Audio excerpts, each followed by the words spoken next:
It's June 5th, 2016, and we want to know, how the hell has Calendar Man become one of Batman's most visually disturbing foes? Does Oliver Queen only use organic, free-trade, farm-to-table arrows? It's all coming up now. It's DC Rebirth Week 1 here at DCR. This day, we rescue a world from mysticism and tyranny, and usher in a future brighter than anything we can imagine.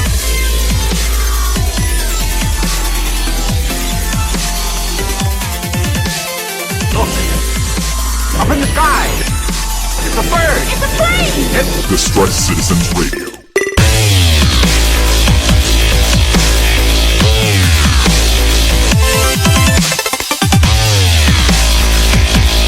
And we're back! Oh crap, man! You just But did we ever really leave? I did. I flew far away. Please God, make me into a bird so I can fly far away from here. And I did. I flew to Europe and I had fun and it was great. But hello everyone and welcome back to the DCR podcast, the podcast that talks about DC Comics and everything going on each week in all of the books. I am your host, Sean Lamont, comic book reader extraordinaire. It's not really a title, it's just something I call myself. It was easier that way. As we've said before, the Esquire apparently has legal requirements, so I couldn't do that. And I am joined, as always, by the Punmeister General, Mr. Brian Glein. Hello, sir. Hey there, Sean. How are you doing today? I'm doing all right. Do you feel refreshed, renewed, rebirthed? I don't know. I've spent the past month just murdering cicadas. Oh, left and right. Wow! With my ground blade Husqvarna. Wow! I keep it in my garage next to Mjorn. Mjorn. Oh, I forgot about Mjorn. Call back for new listener. Yes. As we said right before we started recording. Now remember, Brian, this is a jump-on episode, so using all of our callback jokes. I'm calling back to our first April Fool's episode. Good job. You made it 1 minute and 20 seconds. But let's tell the lovely folks. Why don't you give them the fair warning of what we're going to be doing here today? We're going to be spoiling all the books that came out in this week's DC Rebirth line. Correct. The week 1 kind of. We're bringing the DC Rebirth main title book up a week into it. It makes more sense to do it that way anyway, so we're just going to be melding all that together. But as such, we will be talking about plot beats, character lines, story developments, etc., etc. So if you do not want those things spoiled, you do not want to listen ahead. We will go back into the past a little bit as well, just to kind of set the stage for people. So if you don't want things from, and I'm talking very high level things, we're not going to go granular whatsoever, but stuff from Flashpoint, from pre-Flashpoint, the New 52, we're going to touch point on some of those things as well, just to set the stage here. So do you have anything else before we jump into it? No, I think that should be about it. Okay, I think we're fully recovered then. I think we're ready to do podcasting again. I feel psyched, pumped, rebirthed again. So, without any further ado, let us go ahead and jump into this week's books.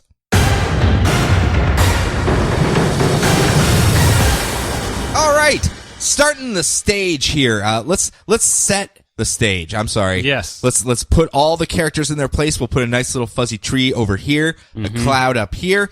But what we're talking about here is, what is DC Rebirth? It is another relaunch of the titles. I guess that's a good way of putting it. Maybe not relaunch. Good jump on point. Yeah, good jump on point. Yeah, we've had a long and convoluted history when it comes to comic books. That's not surprising anyone. Jeff Johns went on Seth Meyers to very specifically state it's not a reboot, everybody. Yes, please calms down. But there is a lot of history that has come prior, and it has set up a lot of things that we'll be picking up with these future books. So that's why I figured, hey, let's at least get a very basic ground rule thing, which is back in the days, there was one long continuous story being told, a long history of characters that how you probably know them. Superman, Batman were best friends, hanging out, fighting crime. Wonder Woman and the Justice League were all running around as well. You had the Flash zipping about all over the place, but they were all really good friends. They all had years and years of history between them. They had proteges. People had taken on their mantle afterwards.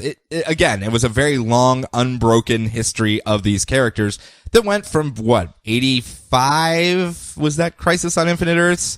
85, 86-ish. I'm sure some of that general area. Yeah, that time frame to about 2011. There was one long chain of history that was going on there with a couple hiccups and crises thrown in there just to spice it up a bit, but still ways to try to fix Hawkman and ruin him again. Poor Hawkman. Poor Hawkman. But around 2011, or actually in 2011, there was an event called Flashpoint, in which case Barry Allen, aka The Flash, who had been dead for about 20 years at that point, he died in Crisis on Infinite Earths, and came back in Flash Rebirth. Well, his protege Wally West had taken over as the Flash for the next 20 years, and then that's the Flash I grew up reading. Sure, that's your Flash. He's the one that was on the Justice League cartoon. Yep, and Barry Allen ended up coming back to life around 2005, 2006-ish, 2008-ish, maybe. I don't know, somewhere around there-ish. He came back and was fighting crime once again. It was the entire Flash family was back together again. His great-grandson from the future, great-great-grandson from the future had even come back and was palling around there was a lot of Flashes running around. When we talk about lineage, there was a long lineage when it came to the Flash with all of their time travel mischief.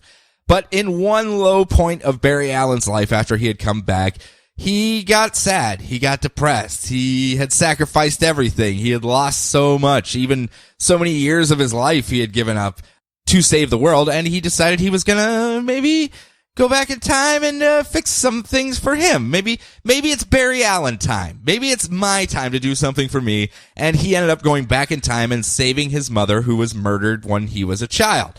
And those of you that watch the TV show are going, hey, wait a minute. And yes, this is all very connected. It all makes a lot of sense. The problem is when he returned back to the present, it had gone all Sound of Thunder on him. We're talking full on butterfly effect. His little change had Ethan Suplee was there now. It was so awkward. His little change had made large ramifications in the present, in the future from when he had made that change. Things such as, Atlantis and, Paradise Island, all the Amazons were in full open warfare and fighting over the ultimate weapon, aka Geoforce, in their ways to... Was it really Geoforce? I still never read Flashpoint. The main crux of the storyline is that everyone's fighting over Geoforce because he's the most powerful thing on the planet. Jesus H. Yes. Geoforce H, I suppose. I don't know. But yes, it's they have sunk all of Europe underwater, and there's wars going on. The Amazons had taken over Great Britain. What else was going on around that time frame? Superman was taken by the government when his pod crashed. They got to it first and locked him down into a cell underneath the earth, so he never got sunlight. So he was all like anorexic, creepy Superman. And even more notable, Bruce Wayne ended up being shot when he was a child. Not his parents, and his dad ended up going on a murderous justice spree at the end of a gun to destroy all crime. So, as Batman. Yay! So, obviously, Barry Allen came back and went, guys. Oops. I may have made a boo-boo.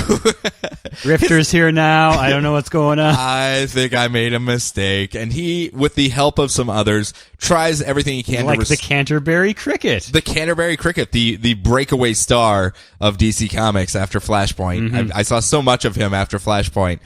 I don't think he made it out of Flashpoint. Actually, I'm pretty sure he died there. Even in the alternate universe, they're like, come on, Canterbury Cricket. You're not going to make it through this. You know this as well as I do. Oh, no, a lawnmower blade.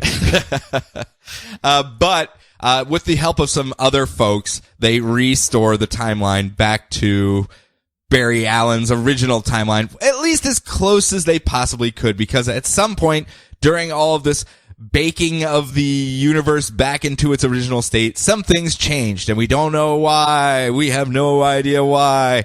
But things changed, and when he returned, it was almost like it was 10 years earlier, and no one was friends anymore. No one had that lineage anymore. There were no, like, proteges for any of these characters. Most of them were just starting their careers whatsoever. They had never even met each other anymore, and it was just cold and distant and fresh beginning. I'm not gonna lie. It was a fresh beginning, and it's what brought me into comics, and that is the New 52. And that's where we started in the New 52, and things kind of progressed from there. Characters started to meet, characters started to pick up others that would follow in their footsteps. Their families started to grow, kind of a organic growth instead of a, okay, let's just toss you into this giant family of Flash characters and good luck, Godspeed to you. And they were able to slowly introduce them and build it up again, and it worked out fairly well. I really, really, really enjoyed it. I'm still here. Hi, I started with the New 52. I'm still here. So they did something right, at least in that regard. They kept me around, and that's important. And it seemed like that was going to be our timeline moving forward. Fresh start, new adventures, build it up from there until some guy that I don't even want to say his name, but we learned during this event called Convergence that some dude was out there snatching up characters from their dying timelines right before they were rebooted and putting them into domes. All for the express purpose so he could make them pit fight against one another. He basically set up his playroom and then would just mash the action figures against one another every now and again. It was at Brainiac's behest, but You'd make Captain Carrot bandage up his hands and dip him in glass and start fighting. Do it. Sugar and Spike. Bloodsport. But that ended up going on for quite some time until a bunch of the characters ended up escaping, including the pre-crisis Superman. Old man Superman. Well, maybe not. Well, middle-aged Superman. Underpants Superman. Yeah, the Superman that we remember from our childhood, at least mine. The guy that wore the red underoos on the outside. The very, very iconic Superman that everyone can recognize. While they were living under the dome, though, he had married Lois Lane, and they had had a child because underneath the dome, he had lost his powers and was able to conceive a child with Lois. And he had a kid named John. But at the end of Convergence, they ended up escaping and coming into the main timeline with a bunch of other characters as well who may or may not show up in the future, but there are some other characters from the past that have also made it in, and they operated in secret. They already had a Superman in this timeline, and middle-aged super dad was kind of like, well, I got a kid, I got a wife, you know, maybe I'll just throw on some black spandex with the Superman symbol on it, and no one will know it's Superman related whatsoever with that awesome disguise. But I'll do some small things in the shadows and not let anyone know that there's two Supermans going around. Until the very end of the last month and a half, where we had the final days of the New 52 Superman, who in his short 4 or 5 years was really just pulled through the ringer. Yeah. He was annihilated on a cellular level. His cells were falling apart from kryptonite, negative energies, being punched by deities all the time. He was dying, and he knew it, and he had a last adventure where it turned out other people were trying to harness his powers to use for their own nefarious reasons, and he ended up sacrificing himself with the help of middle-aged Superman, pre-crisis Superman, to get this other evil Superman out of the way, up into space to explode, and New 52 Superman met his end at the end of that. He had sacrificed himself, turned to dust, and all of his friends were like, no, but why is there a slightly older, middle-aged Clark Kent right there? That's weird. That's odd. We should probably talk about that later. Maybe this week at some point we'll chat about that. There, yeah. But for right now, no, up into the sky. And that kind of leads us into today, which is Rebirth. And that wasn't too bad. I had like 10 minutes for a full recap of 20 years at least. I expected to go a little longer, so I'm not too sad. But we started off with the, I guess, aptly titled DC Rebirth #1 that I guess you had. I guess there's a 1 on that cover, isn't there? Yep. For when the DC Rebirth #2, which will be really awkward. 10 years from now. Yep. Very much so. All right. There's some other things that I almost want to cover in. Well, we'll get there as we're going. Yeah, through. I wasn't sure if you wanted to do it in Rebirth or during the. Yeah, because Justice League also came to an end, and it set up a few more things. Yes. In the greater context of the DC universe, like The Darkseid War ended with Darkseid being reborn in the Earth 3 Superwoman's baby. Yes. Almost all the crimes. Very easy to follow. Very easy to follow. Everyone lost their god powers. Barda left Mr. Miracle to go back to the Furies. Power Ring killed Volthoom and was rewarded a Green Lantern ring of her own. Correct. Steve Trevor was being possessed by Darkseid's daughter to... Well, he had the anti-life equation. He had the anti-life equation because there was some prophecy that the first man to set foot on Paradise Island was this chosen evil one or something, and it turns out that he was not the first man. Apparently, Wonder Woman has a twin brother named Jason. Dun dun dun. Dun, dun, dun. Those of you who are new, who just kind of popped in, don't worry, we'll cover it more in depth as we get into it. We'll get to it as we go along. Batman had access to all of the information in the world, so he decided, well, who's the Joker? And the big reveal of the Joker's real name is, oh yeah, there's not one Joker, there's 3 of them. Yeah, when the answer was, which one? Yeah. Oh, no. Ruh-roh. Yeah, and the crime syndicate, they all got vaporized at one point or another, except for Owlman and Grid, who made a way to the moon with the all-powerful information chair, and when they land on the moon... someone else vaporized them and said, all right, got that nice and tidy. And no more crime syndicate. No more crime syndicate. All right, I think that covers everything. DC Rebirth, Chapter 1. And on the first page alone, you were sad, right? Oh, yeah, page 1. Well, I mean, we got some really nice gears. They're pretty cool. Yeah. I'm not the most maybe steampunk. Not page I'm 1. not the most steampunky kind of guy, but but it begins with a disembodied narrator. Discussing an old watch that was given to him, and there's this weird stilted story with a lot of pauses about how he kept the watch away from the Vietnamese, but it's all just a meta. No, you're mixing up things right now. Okay, gotcha. But it's all just a metaphor for lost time. And then we fade over to Batman trying to figure out the whole 3 Jokers thing. There's like a 70s Joker and a 90s Joker and the new 52 Snyder Capullo Joker. Now there seems to be a bunch of fan theories already. Surprise, surprise! That it maybe is like pre-Crisis Joker, pre-Flashpoint Joker, and post New 52 Joker. I could see that, and that maybe he who shall not be named domed all of them up as well, and they got out. So you never know. You never know. When suddenly there's a crackle in reality, lightning strikes, and who should be our disembodied narrator but Wally West? Oh yeah, what's he been up to? I've been reading Flash recently. The red hair, classic Wally West that you remember from, like, say, Young Justice or My Entire Childhood. Shows up and he tries to get Batman to help him because he's been forgotten, but the connection to Batman isn't strong enough, and he gets torn back out of reality again. And Batman's just like, That was weird. Well, he does keep referencing the letter from his dad from Flashpoint, because the Flash brought a letter from that universe from his dad to Bruce saying, "Hey, I was willing to sacrifice myself so you could live. Make it what count. Good job, champ. Get out there." Rub some dirt on it. I think I got all my dad euphemisms out here, so good luck out there, buddy. So as he gets torn back into the Speed Force, we get a brief history of the Flash. Barry and then Wally, conveniently skipping over when Bart was the Flash. Aww. And then, sorry. Well, they didn't want to make it too convoluted for people. Yeah, Barry coming back, Flashpoint, the butterfly effect. But it wasn't Barry that caused the New 52. When the Flashpoint happened, someone else attacked and stole 10 years from everybody. It changed everything, weakened them, destroyed legacies, erased Wally completely. And this thing is going to strike any day now, and he has to warn everyone about it. Uh-oh. That's why he's trying to get back out of the Speed Force. That's the thing that's pushing him forward. So was he in the Speed Force at the Flashpoint time frame? Like, had he already sacrificed himself or something, or died, or whatever? I do not recall, because I know it makes sense why he's outside of the timeline, kind of. Because Speed Force, I mean, it's the easiest answer for everything. Yeah, exactly. Yeah. I think it's more just when everything got reshuffled, he was one of the casualties, but because of his connection to the Speed Force, he wound up there Speed Force! Because Speed Force. So, Chapter 2.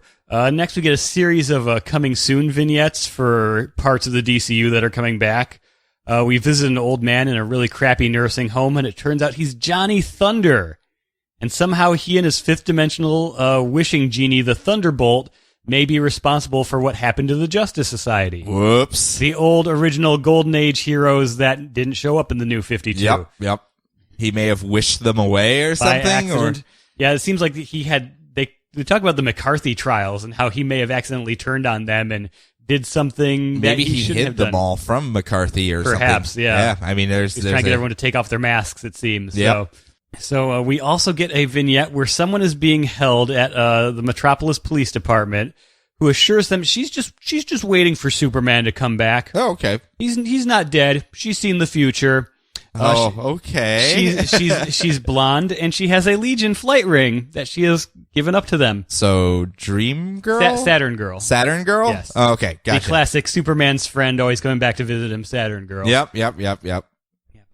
Didn't they always visit Superboy though? Well, they visited Superboy, yeah. Yeah. Did they ever really come back and hang out with Superman at all? There was a great Legion story that, oddly enough, Jeff Johns... Guys, Legion of Superheroes is from the 31st century, just in case you don't know that. Oh, yes. But yes, there's a Jeff Johns, Gary Frank, who did this chapter. Gotcha. There's a great story that they did where the Legion came back to visit regular Superman. Gotcha. All right, I can see enough. them playing off that little section of time a little bit with this. Expounding upon it, at least. Yes. Ryan Choi gets reset as Ray Palmer's teaching assistant, and the Atom got himself in trouble and left some Atom gear behind for Ryan to suit up and come and save him. Yes. Hooray. Yes. He's in the microverse, I guess. Something. Which is, not that. That's a different thing. But okay. Tinyverse? What is the Tinyverse, yes. The one that's not owned by Hasbro or whatever toy company has that.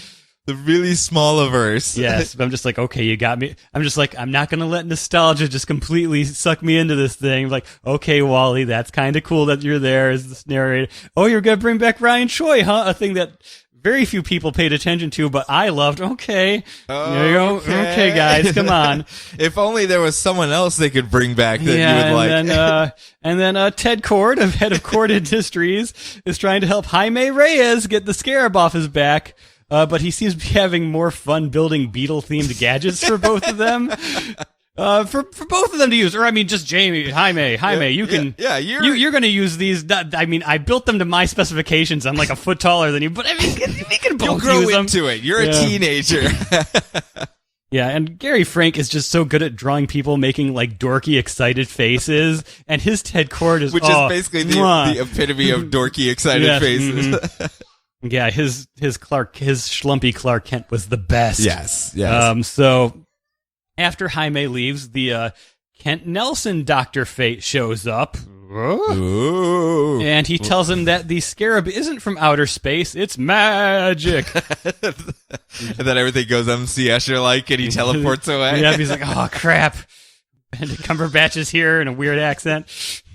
Let's see. And they go really rapid fire, like Damien turns 13 so he can join the Teen Titans. The fact that he has that giant shit-eating grin on his face, like, 13, Teen Titans are mine now. Yeah, here we go. Aqualad from Young Justice shows back up, and his mom's just like, I really don't approve of what you were doing down by the lake there, son. You're like, a freak. You're not natural. Was it the making water swords out of my tattoos and the breathing air through water with my gills? Like, no, you were kissing a boy. Shame. The fact that this is the DCU. I'm used to all that crap. I don't know about this other thing. The fact that Calder's just like face palming, just like. And in one of the most blatant indictments of the New 52, Pandora shows up and is instantly vaporized by the big bad. Yes. Thanks for coming, Pandora. No one ever seemed purpose. What was her purpose, though?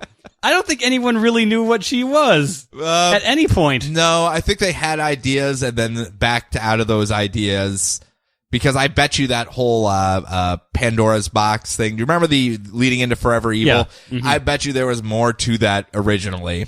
I'm sure. With what her Pandora's box was going to do. Like, that was going to be the multiversal key or something like that allowed people to hop between Earths, but I think they backed out of it at the last minute. And then they made her series a spin-off of the Shazam series that didn't exist yet. Yes. So, yeah. And that hurt a little bit, too. Yeah. Yeah. We almost got some good Vandal Savage stuff in there, though. Yeah, and she got to pal around with Andrew Bennett from My Vampire. Yeah. So, I mean, yeah, it was a vehicle for some of other characters we like.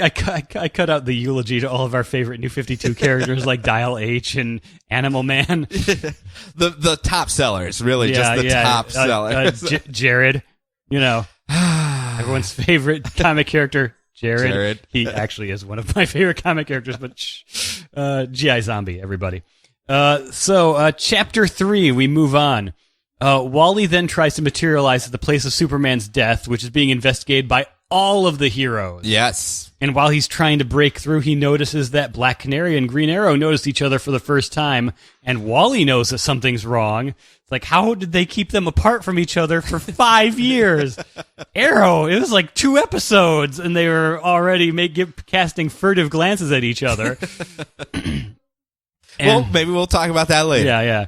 And so Wally realizes, love is missing from the universe right now. That's one of the reasons why everyone's so angry and mopey with each other, because no one's allowed to love each other.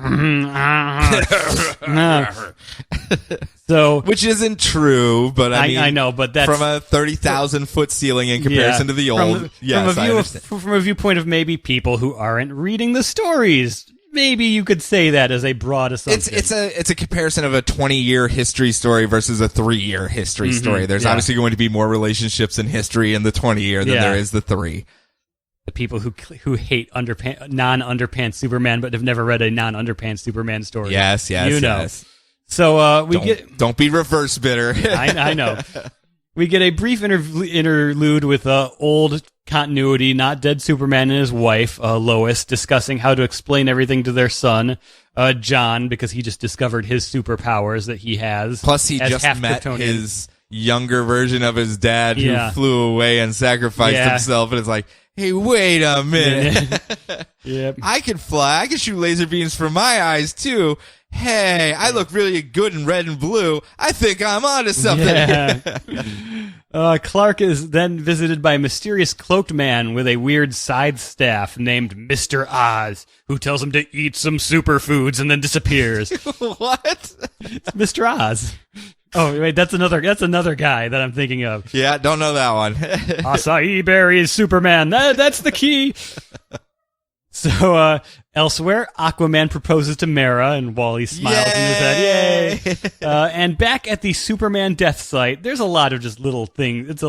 This thing is like a big amuse-bouche for the DCU. Yes. I mean, if you look at it as a solid, straight-up story, but it's a setup. But as far as like a setup, very well done. If I feel like I'm jumping around, that's just because that's kind of what the book does. Back at the Superman death site, Wally notices Linda Park, his wife from the old continuity. Oh, this will work out great. Yes, who is trying to report on the death for a crappy superhero clickbait blog and is being denied access because she's no BuzzFeed Joey. Who was it online that was like, hey, you're no ClarkCatropolis.com. Get out of here. Get out of here. He reappears before her and he's like, hey, Linda, it's me. Do you remember me? Take my hand so I can be ground back in reality and be saved from dying this horrible death of not being known by anybody.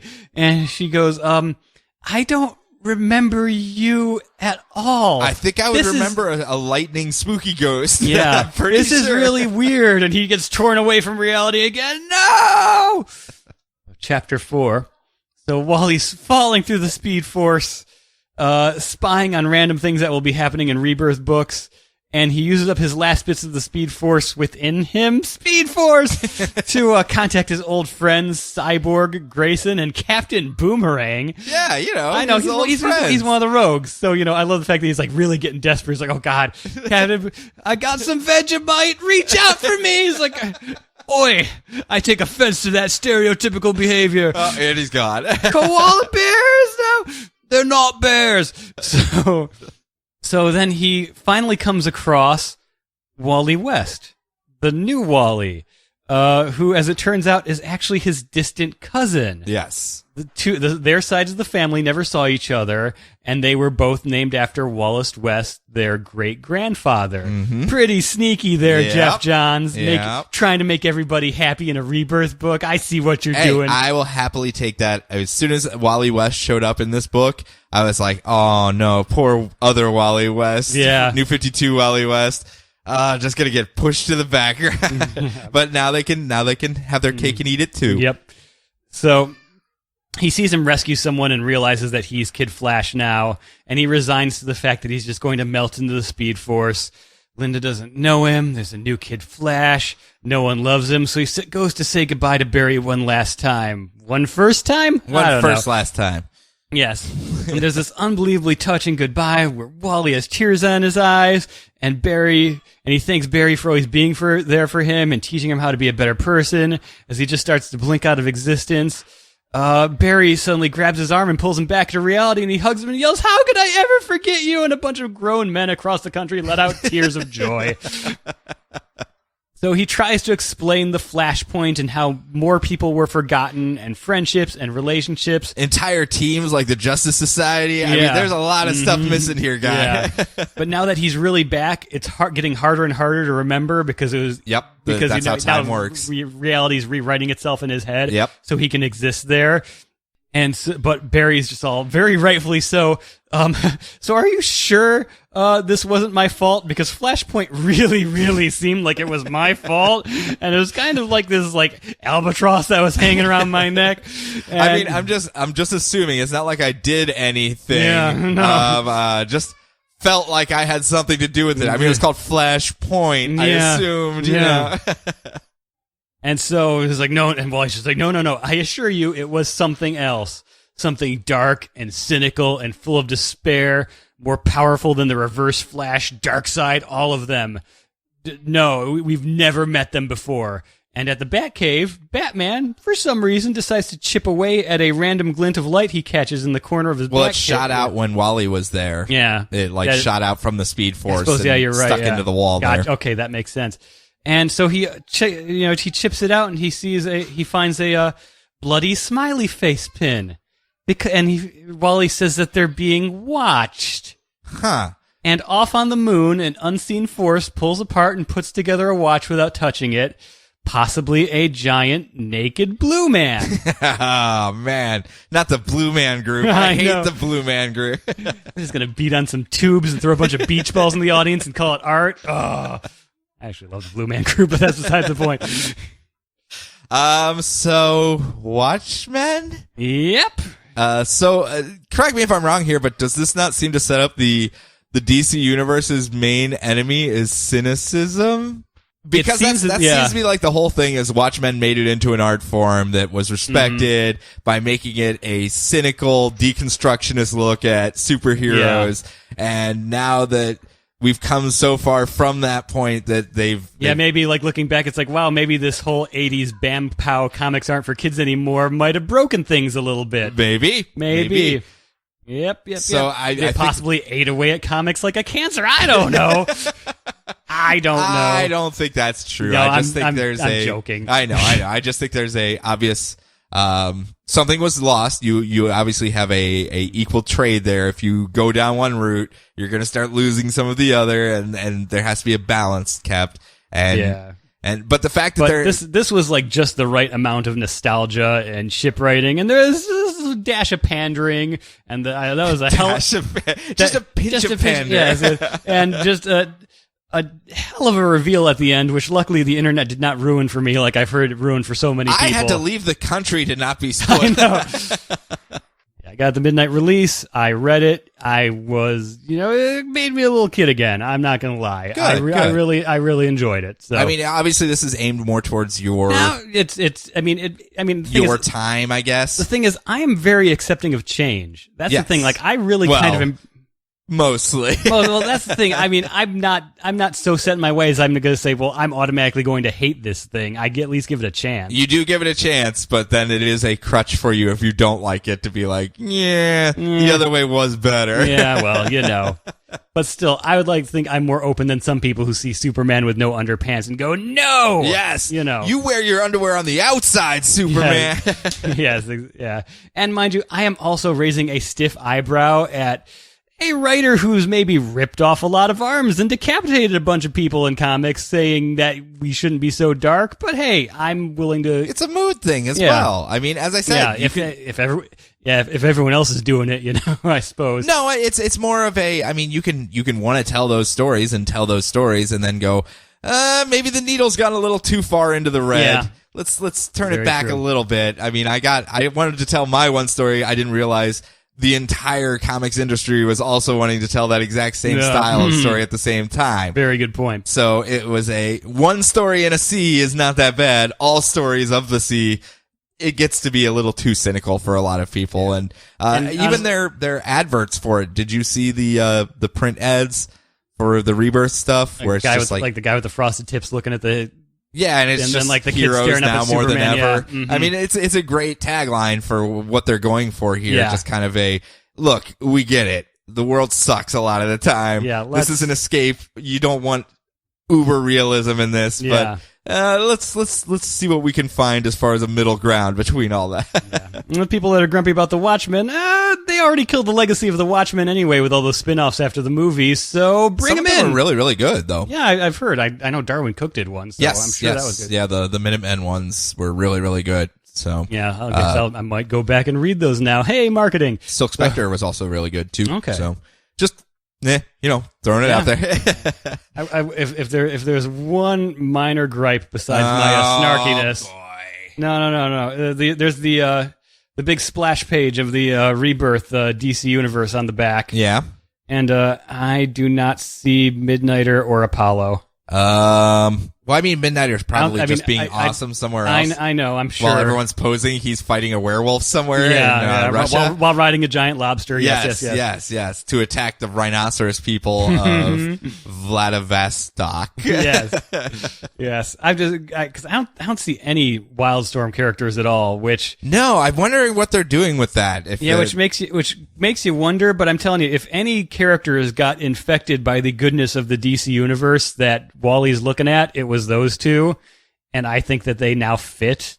Apollo and Midnighter. Yeah, I think they would fit more here in the DC universe than they would back in the Wildstorm universe. Just from the minimal amount, I'll happily admit, of Wildstorm I have read, but that was the nth degree of cynicism, grittiness, and now they seem much more happy and fun. Yes. They're best friends with Dick Grayson. Come on. I know, right? How can you not? You don't have Dick Grayson in the Wildstorm universe. Stay here, hang out. Yeah. Grifter's found a nice little spot for himself, too. Yeah, he did, didn't he? Yeah, with the spy organizations and everything, so he's doing his thing. I mean, there's a couple of them out there. Voodoo didn't really have that great of a time. No. Anyway, they can do stuff with them. It's just some characters seem to meld a little bit easier than others. Yeah. I don't know how the Watchmen are going to meld, or if the entire point is that they don't. Yeah. And that's the route they're going to take. Well, if you need a gigantic, otherworldly cosmic threat that people are familiar with, but has never interacted with the DCU before, here you go. Yeah, that's true. It's kind of brilliant in the grand scheme of things. I'm hoping. On both a meta level and just from a, hey, this is cool kind of way to look at it. What I'm sincerely hoping is that we get to have the new Captain Atom meet Dr. Manhattan. Because the entire dichotomy between those two characters is so great. I know when the New 52 launched, everyone was like, "Oh, it's Captain Manhattan, ha ha ha!" They've just made him just like Dr. Manhattan. He's got all the god powers and can just do whatever he wants. But the dividing point was that he was willing to sacrifice his powers to try to cling to his humanity, whereas Dr. Manhattan was the more powerful he got, the more distant he got from humanity whatsoever. And they're kind of two ends of the same spectrum, both trying for different things, and I think it would be a good talking head issue, I guess, of the two of them just sitting on the moon chatting. Before Captain Adam gets vaporized. Yes, I mean, he's not going to walk away from it. I'm not going to lie, but I think it would be a good conversation issue at the very least. Even if it's a dialogue box, they're talking on the moon and their conversation has to do with what's actually happening on Earth at the time. And we're following other things while those two chat back and forth about the benefits of their chosen paths. And I like that Captain Adam run myself. I know it was a short 8 to 10 issues, but not very many people got into it. And that was before the show started, so I never read any of it. So. That was just before. I think it was when those first announcements of cancellations came through, and I was like, damn it, people aren't reading the good books. And that was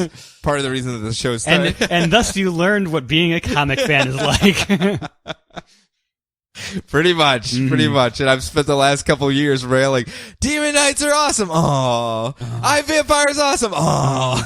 Dilation. Well, to be fair, even Dilation at the time we were going, we know this isn't going to last. So next up, let's get into the actual Rebirth books then. These new jumping on points for each one of them. We were going to do Superman because I think it's a better one, but I'm going to do Batman first. So, Batman Rebirth #1. It's by Scott Snyder and Tom King are both sharing writing duties on this Rebirth issue. Art by Michael Janin. Yes. Sad me. I was so crushed. Poor Sean getting a gorgeous book. Yes. Woe is me as I look off into the sun here. While we see a lot of these books, a lot of these Rebirth books are focus shift. They're more of a focal shift. Like Superman, we're shifting from New 52 Superman to the middle-aged Superman that's taking over pre-crisis Superman. Green Arrow, we're seeing more of let's nudge him closer more towards the Green Arrow that people seem to like. Batman Rebirth #1 is much more of a tonal shift. We're leaving the Snyder larger, like, dark, broody Batman behind. He just came back to life. He quote-unquote died in his last fight against the Joker. Amnesiatic death, as I like to call it, where they forget everything about who they were. And he just came back as Bruce Wayne Batman, not but a short time ago. And he wants to do things a little bit differently. Maybe I was a little too broody. Maybe I was pushing everyone away. I was gargling too much gravel. Yeah. Maybe I... Guys, I'm thinking we should try something a little different here now. Yeah. Maybe a couple more rainbows and puppies and sunshine. And well, maybe not sunshine. I still like stormy nights and all that stuff. Yeah. But regardless, I'm thinking maybe not as hard on my proteges, on my Robins, as I was prior. Because we do have a new one entering the fold, well, new in quotation marks, and that is Duke Thomas, who is a kid who actually has quite a bit of history with Batman already, as we saw in Batman 0 Year, when he basically decided to become Batman. This little kid saved his life from the Riddler and pulled him to safety and put him up in his apartment and was sitting there trying to figure out, spent months of the entire occupation of the Riddler trying to think up a riddle that would stump the Riddler as a 6-year-old kid, so that he could try to save the city. And Batman was like, don't worry, I got this one. And he went off and did his thing. And then later they crossed paths in, when Duke started the We Are Robin gang, for lack of a better term. Yeah. It was collective. Kind of it was a bunch youth of kids. Organization group. Yes, youth organization group. A bunch of kids that were inspired by Batman who died in Endgame, or at least that's what everyone thought. Batman had died, so they weren't going to let his sacrifice be in vain, and they decided they were going to be all Robins and work to try to save the city. And that didn't work out too well from a cohesion and sales perspective. So now he's over here with Batman himself. His parents were hit by the Joker toxin during the Endgame, during that last fight with Joker, and they have yet to recover. They're still all laughy face and creepy crazy. So Bruce Wayne has offered to let him stay there with him. And since he was already fighting crime, hey, if you want to come along and help, that'd be awesome. And he's like, I'm not a Robin. I don't want to be like a Robin to your Batman. He's like, as I said, we're doing things a little bit differently. Here's like a bright yellow Power Ranger suit that I put together for you. If you want to rock that, it's all you, buddy. And he goes, well, maybe I could do that. I mean, I look pretty good in yellow. I could probably pull that off. Peacocking around the Gotham City and everything. I could do this. And all of this is told with the main plot line that's going on here is that Calendar Man Calendar Man. Calendar Man. You probably only know him from Arkham Knight because you had to go to his cell every holiday so he could tell you a new hint. Which was actually a thing in the video games. If you went to him on Labor Day, he'd give you I remember a Labor when, Day hint or whatever. I remember your kid was you were talking about how your kid would bug you every single every holiday. Gotta log into Arkham Knight or Arkham City. Fine, go do it. But we get a newer version of Calendar Man who has set a plot in action to use a plant whose spores will poison all of Gotham City, but to do so it has to bloom twice. And so he has built a weather machine to make all the seasons pass one a day, so it's like spring on Monday, summer on Tuesday, fall on Wednesday. Or as we call it, the Northeast Ohio weather system. Luckily, Gotham City not in Northeast Ohio, or else he wouldn't have had to build the weather machine. Just went outside and planted some spores. Yeah. But linked to that as well, we see that Calendar Man is physically tied to the seasons himself. So in spring, he's a young man. In summer, he's in his prime. In fall, he's getting a little bit older. And then by winter, he's an old man. And then when spring comes again, to keep the theme going, he is reborn by shedding his skin, which, as we see in this, is his hand comes out of creepy old dude's creepy mouth and so cool. Good Lord. Crawls out of this old, full Janin skin. Using that Justice League dark background on this. Again, when did Calendar Man become a physically creepy dude? When did Calendar Man become awesome? Oh, yeah. I guess Batman Rebirth. I guess so. But while all that's going on, Batman's able to stop the weather machine from changing the seasons once more, and they save the day once more. But as everything keeps following this theme of Rebirth, even Duke is standing there going, he's just gonna come back stronger again, just like every other villain we fight. I mean, how do we stop that? And Bruce Wayne just kind of goes, easy. We just come back better as well each time. And they kind of go, yeah, and freeze frame up into the sky with their jumps. And it's a yes, it's all cyclical. Yes, they will fight their demons again and again and again. But it's the journey and the improvement that comes from that, the refinement, if you will, of the craft as they repeat that cycle over and over that makes them better and gives them a reason to keep going on. Yeah. There was a lot of that where it was like his dad, where Lucius Fox was saying his dad he had asked his dad why he even is a doctor, because people are just going to get sick again. Why are you wasting all of your effort trying to heal the sick when they're just going to get sick again? And he went, well, because someone's got to take care of them, and maybe they'll stay better this time. Who knows? And you don't know until you try. And cycles and rebirths and cycles and rebirths. While doing his beefcake one-armed pull-ups off the edge of Wayne Tower. Yeah. Oh, look, my arm's trembling. I'm gonna fall, Lucius Fox. I'm gonna fall. Nope, just kidding. Switching on. Show off. Yeah. Poor Lucius Fox. He's had such a rough run, and this is the guy he has to deal with, especially with his kids and everything. Oh yeah. I mean, remember, he's not had a good run in the New 52 whatsoever.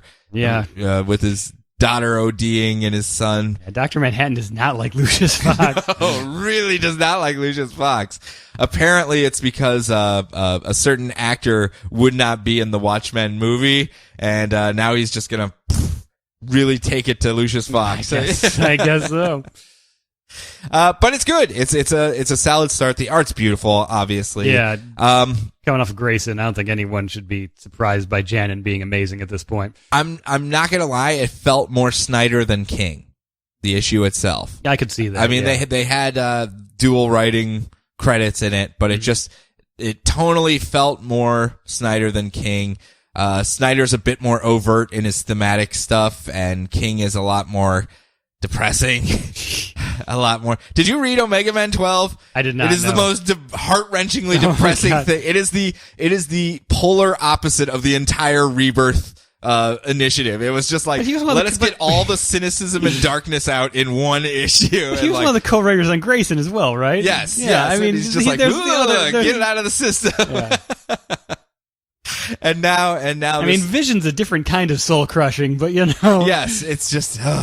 But now it just felt more of a Snyder's farewell issue, like hey, I'm passing the torch. It's part of the cycle, part of the rebirth.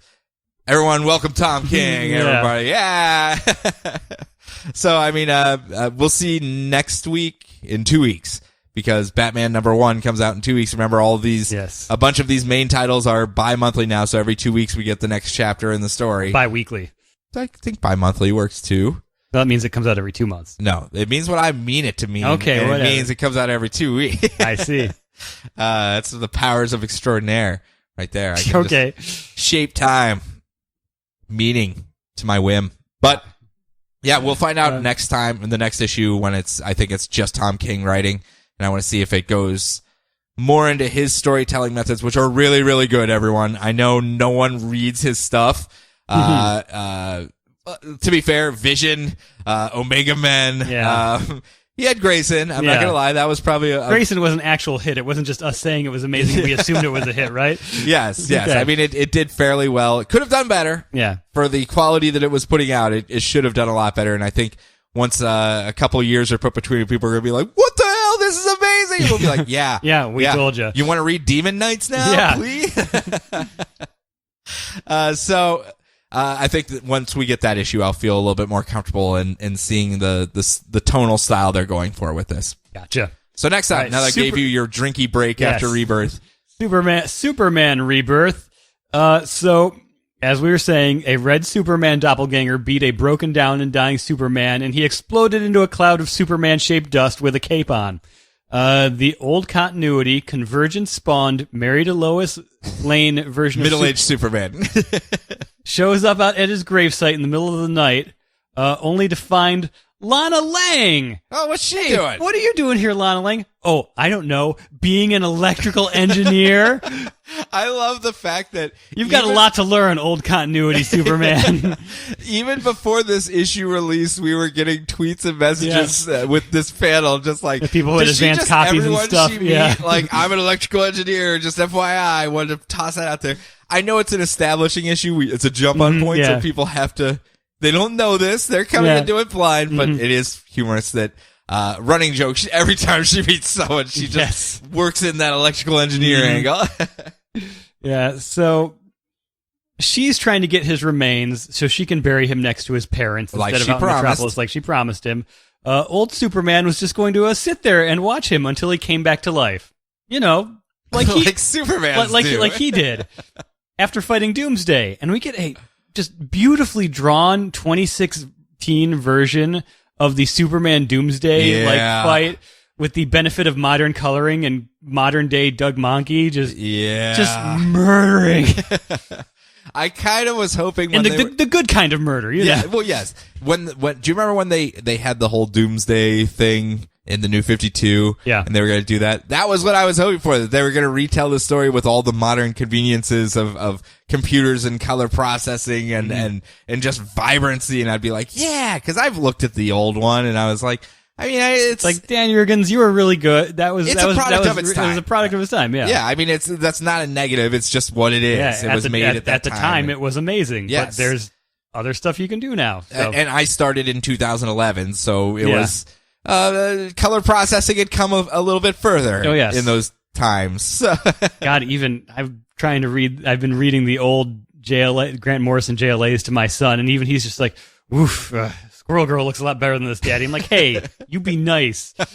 I realize, and it's not the artists or the colorists. No, I mean, they were doing. It just looks different. It's literally the technology of the time and what they were willing to spend for pulp stories, and that's what it is. Mm-hmm. Yeah. So. But it looks pretty now. Looks very pretty now. He even manages to make the Superman mullet look cool and modern. Like he's just gonna go put him over my dead body. Yeah, it's like he's like, I'm gonna throw this into a man bun and everything's set. So I came back to life. So this one is going to as well. All we have to do is take him back to the Fortress of Solitude. I just don't know where it is because I was trying to respect his privacy. By not following him to it like I really wanted to, and now he's dead and I can't follow him to it. So, I don't know if there's anyone that might know, and Lana's just like, "Oh my God, fine, just ask. I'll tell you where it is. I've been there." I just love the fact that she's sitting there like, it wouldn't have to be called the Fortress of Solitude, would it? He's like, as a matter of fact, it was exactly called the Fortress of Solitude. Yes. they go off to the fortress, and old Superman really, I love the fact that he sits there and he's kicking himself. He's like, I never made a Ma and Pa Kent holding Earth statue back in my Fortress of Solitude. Man, that really that's a thing I probably should have done. I feel really bad about myself now that I didn't. They search for the Kryptonian regeneration matrix, and the pin art robots show up, and they're like, nope, doesn't exist. Don't know what you're talking about. So old Superman gets his hello darkness, my old friend moment, and realizes that he can't bring New 52 Superman back to life. No. Do you really think pre-Crisis Superman is like the perfect character for you? For readers of the pre-Flashpoint stuff? Because even he's going to fall into the same logical fallacy of believing that all the stories are going to happen at least somewhat similarly to how they happened to him. And he'll be like, oh yeah, Doomsday, yeah, it's going to hurt, buddy, but you'll be fine. Oh, he's inside of you? That's, not expecting that. That is not how that happened on my mind. You should probably fight him really hard. that is kind of a funny way to look at that, yes. Yeah, so they go back to Smallville to bury him next to his parents. She wants to do it herself, and he's like, I could do it in like 2 seconds. It'd be really easy. She's like, no, it's not how it works. Come on. She's like, okay. So he's like, okay, I just want to let you know how lucky 2 different Clark Kents were to have 2 Lana Langs in their lives. And just cry. And so he goes back to the fortress, adds a new 52 Superman to the Ma Pa statue. Come on, that's awesome. It is. Oh, yeah, it was. I'm not saying, I have no way am I not saying it was. And decides that this Earth really needs a Superman, and then turns and smiles at the camera. He goes, I wonder where we could find one. Yeah. So what do you think? Do you think this was much more of, as I said, the focal shift issue of a memorial for New 52 Superman that, yes, while some people may have been grumpy towards him, was actually a really good character and was very intriguing to me on how a modern take on Superman would be. And there's problems with that. There's obvious problems with that. And I know people don't like the fact that maybe we're not all golly gee anymore. If you were to create a Superman today, maybe he wouldn't be as super nice, but he still had the spirit of Superman as far as wanting to help and always wanting to make friends first. Yes. I'm just gonna be your friend. Come on. Yeah, come on. I'm gonna say I'm gonna throw you into something, but it's just for show. I have it's 3 for show. plans: throw you through a portal, throw you in the sun, or become your best friend. That's really how all it works. I bring to the table here. Yeah.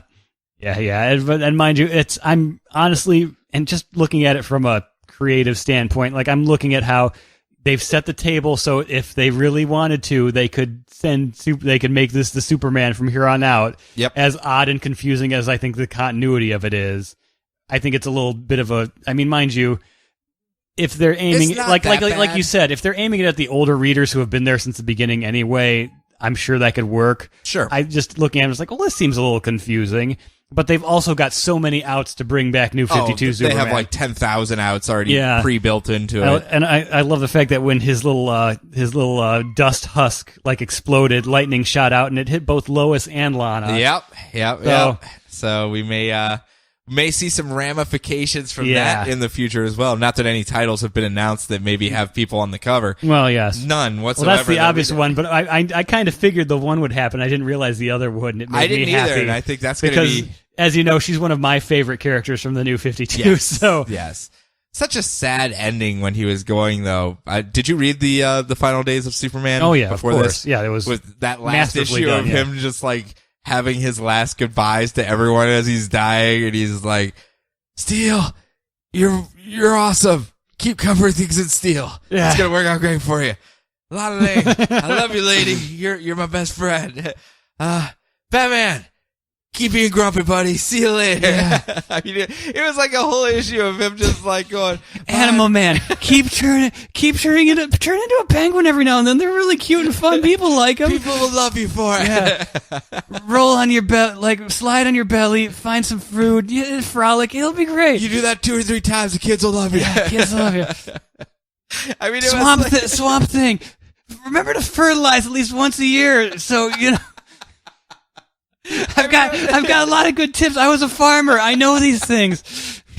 The fact that it was just a whole issue of that, I was just like, come on, stop, you're killing me here. I mean, it was sad, that's what I mean. Yeah. Killing me, but it was just funny. By like the fourth or fifth person, I'm like, okay, buddy, we get it. Is he dead? No, but it's really awkward if I'm still alive. Yes. Kaboo.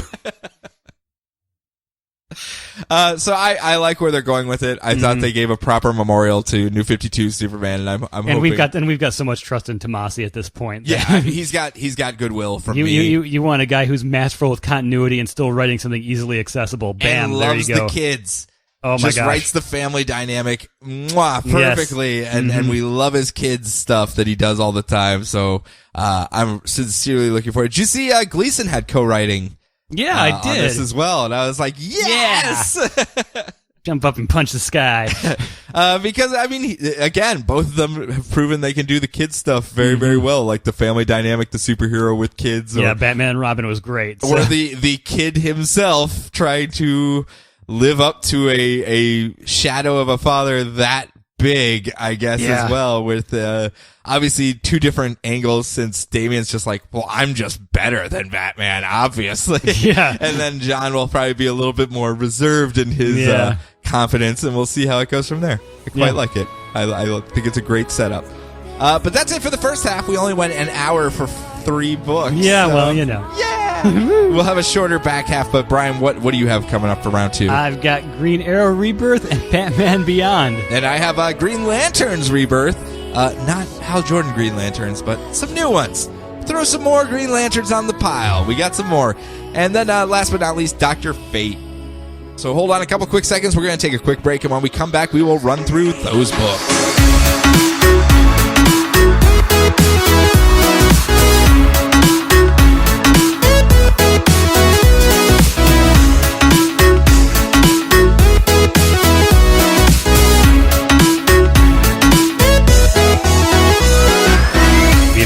Reborn? We're rebirthed. That's weird. Not like Calendar Man Rebirth. No. But we are back, and we're going to continue on here with Green Lanterns Rebirth number 1 by Johns and Humphreys, doing writing, and Van Sciver and Ed Benes on art. So obviously some power hitters there as well. Ethan Van Sciver, very, very well known for his Green Lantern work in the day, I guess you could call it. The pinnacle of the Green Lantern time, when everyone was following Green Lantern around the Sinestro War stuff and stuff of that ilk. Post Green Lantern Rebirth. Yes. The original Rebirth to start up the Rebirth franchise? You'll figure it out. Yeah. But Green Lanterns are essentially space cops who are chosen by their ability to focus their willpower to overcome great fear. That's the easiest way to put it. And each sector of space has 2 lanterns assigned to it as partners, and they have training day missions, and they go out and they yell about how Sinestro ain't got nothing on me and stuff like that, and it's very, very space copy. Everyone gets 2 except for Earth. Earth is special. It's so special. Mm-hmm. They kind of have 4 at the time of this book's launch, and that's the OG Hal Jordan, the original one that's been flying around and is kind of the leader of the Green Lantern Corps right now. Then you have the ex-military John Stewart, who's out there as well, the hot-headed Guy Gardner, my personal favorite, and the absolutely soul-crushingly depressed after Omega Men, Kyle Rayner, who's probably just sitting on a rock somewhere crying, probably on the rocking rock back and forth opposite of Telos, and just they're both looking at each other just like, what does it all matter? And Telos is just going, well, at least you get to continue on. I'll probably live the rest of my life here. Entirely on purpose, but... but yes, 4 of them. Until recently, where they added 2 more onto the pile, and that is Simon Baz, who's an Arab American who daily battles the xenophobic fears of his neighbors who have branded him a terrorist after one measly car bomb misunderstanding. How do you have a measly car bomb understanding? Well, he was a car thief, and he stole a van, an unmarked van, that happened to have been parked in front of a government building with a bomb in it, and went, oh crap! No. And I'm an Arab American. This is not going to go well. And the FBI chased him and brought him in, and he had to explain himself. But while he was being tortured in Guantanamo Bay, he needed to get back to help save his family, and his overcoming great fear at that point allowed him to get a ring, and he ended up proving his innocence. But, his neighbors are a little bit wary of him, i.e. they keep spray painting terrorist on his garage door every day, and it gets a little frustrating. But even the FBI agent that brought him in, that was thought he was a terrorist at first, has to meet up with him like every month just to make sure he's not a terrorist. But this guy's actually a really nice guy. He knows he's not a bad guy whatsoever, and has traded his freedom and ability to operate for information about the Green Lantern Corps back to the government. That's what he is. He tells the government what the Green Lantern Corps are facing and what kind of perils are out there, and what their whole setup is like, and blah blah blah blah blah. So he's off there trying to do his own thing. Terrify them on a daily basis. Yes. You probably just narrowly escaped death again. Yeah. Again. And it was millions of light years away. You had no control over it whatsoever. But you almost died again. Yeah. So he's based out of Dearborn, Michigan. Yeah. Dearborn, Michigan. Actually, Jeff John's hometown. So I thought that was kind of his little thing is like, let's get them on the map. Hopefully they have some adventures in Cleveland at some point. Yeah. And the other new Lantern is Jessica Cruz, who is an agoraphobic young lady in Portland, Oregon, suffering from survivor's guilt after she ran away from a horrible situation that ended up leaving all of her friends killed. And she survived, and now she just hates being in crowds with people, but has been trying to overcome that fear to help others. She just sacrificed herself. She was also possessed by the villainous Green Lantern of Earth 3 for a little bit there. But she ended up sacrificing herself to save the Flash. And, because she overcome her fear to do that, she was gifted a Green Lantern ring as well. They chose her, and she's trying to figure out, why would they pick me? I literally have so many phobias. I do not overcome great fear. Oh boy. This feels like a lot of pressure. I'm kind of scared about pressure as well. So she is out there trying to learn her way as well, and the two of them are a bit green behind the ears. But when their rings go off saying that an alien intruder has come to Earth, they both suit up and fly off and meet each other for the first time. And it's actually a hysterical meeting of these two characters where she's kind of like, well, I'm a Green Lantern too. And Simon Baz is like, yeah, but I got seniority over you. I was Green Lantern like 2 weeks before you were. So I got this down pat. And then a Manhunter comes out, a cyborg robot thing, and it's like, no one survives the Manhunters, and starts shooting lasers all over. And Simon Baz is like, don't worry, I got this. I'm a veteran Green Lantern. And he starts fighting and ends up getting shot. And Jessica Cruz is just arguing with him the entire time, like, no, don't make me do that. And the two of them just do not mesh whatsoever. It's a very Sam and Diane kind of relationship they have going on. They're two totally different people. There's no way they could get along whatsoever. And that's when Riggs Murtaugh. Well, that's when the sergeant shows up, in this case, Hal Jordan. Oh, I was hoping to be Badge. No, not Badge, who comes down and deactivates the robot and goes, man, that was a test to see. At no point did Green Lantern ever ask Simon Baz for his badge back, and he handed him a squirrel. But Hal Jordan comes down and goes, so, all the other Green Lanterns are flying off into space for other adventures. This was a test to see how you two would work as the defenders of Earth while we were gone. And let me tell you, you guys did not do well whatsoever. You fight so bad. Yes, you're a Green Lantern. Part of that is overcoming great fear, but you're also part of the Green Lantern Corps, and teamwork is just as essential. Trust me, I'm Hal Jordan. I ooze teamwork. That's all people know me as, is the symbol of teamwork, Hal Jordan. Hal Jordan. I never go it alone and do things by myself. Hal Jordan, everybody. So he goes, well, how can I teach you guys a lesson to make you work together while we're gone? I know. And he fuses their power batteries together so that they can only charge their batteries when they're together with this one battery. So they have to work in they got quantum and woodied. Yep, nice. They have to work together moving forward. And he goes, okay, so we just had a bunch of crises and the Earth was attacked like 20 times in the last 6 months. So we should be hitting a quiet spell here. So you guys should be absolutely fine. Just protect Earth from, I don't know, King Shark. Who else do we usually fight around here? I don't know. You'll find some people. You could just play around with them to get your skills up. Just make sure you work together. See you later. Off to do my own thing. I mean, with a team. Bye. And he kind of flies off.